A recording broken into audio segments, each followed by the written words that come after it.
The Magic Shop by H. G. Wells. Narrated by Sam Cousy. I had seen the magic shop from afar several times.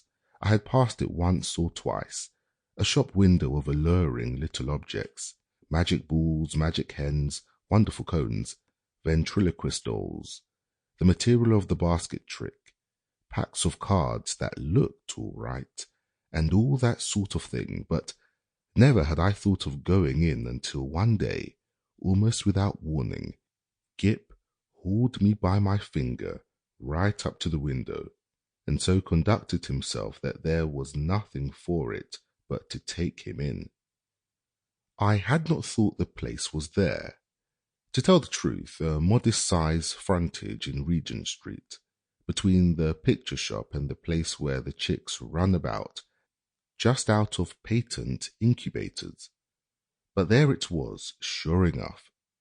I had fancied it was down nearer at the circus, or round the corner in Oxford Street, or even in Holborn, always over the way, and a little inaccessible it had been, with something of the mirage in its position.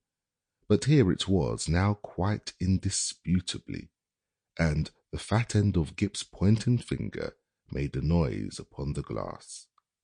"If I was rich," said Gip, dabbing a finger at the disappearing egg, "I'd buy myself that, and that," which was the crying baby, very human, and that, which was a mystery, and called, so a neat card asserted, "Buy one and astonish your friends."